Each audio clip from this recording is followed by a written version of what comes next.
পাকিস্তানে বিক্ষোভ থামার পর বিরোধীদের উপর আরও চড়াও হয়েছে শেহবাজ সরকার।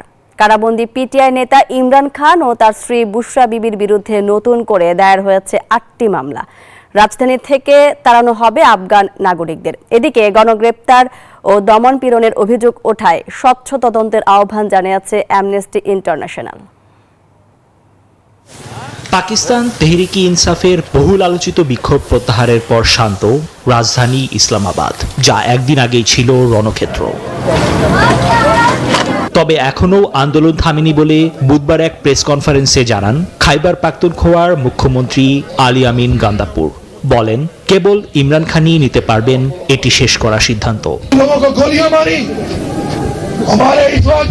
ইমরান খান যতক্ষণ বলবেন ততক্ষণ পর্যন্ত চলবে আন্দোলন। এটি কেবল একটি রাজনৈতিক বিক্ষোভ নয়, এটি হলো আমাদের মৌলিক অধিকার আদায়ের লড়াই। বিক্ষোভ স্থগিতের পরদিনই পিটিআইয়ের প্রতিষ্ঠাতা ইমরান খান, তার স্ত্রী বুশরা বিবি সহ দলের নেতা ও কর্মীদের বিরুদ্ধে দায়ের করা হয়েছে আরও ৮টি মামলা। কেন্দ্র সরকার সিদ্ধান্ত নিয়েছে ৩১ ডিসেম্বরের পর অনুমতি ছাড়া ইসলামাবাদে থাকতে পারবেন না আফগান নাগরিকরা। স্বাস্থ্যকর অল টাইম হানিকম, সব সময় অল টাইম হেলদি লাইফ। এদিকে বিক্ষোভ ঘিরে পাকিস্তানে গ্রেপ্তার প্রায় ১,০০০ পিটিআই নেতাকর্মী।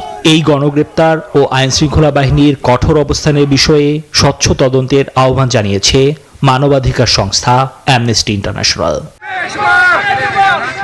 নিবির আমিন, নিউজ 24।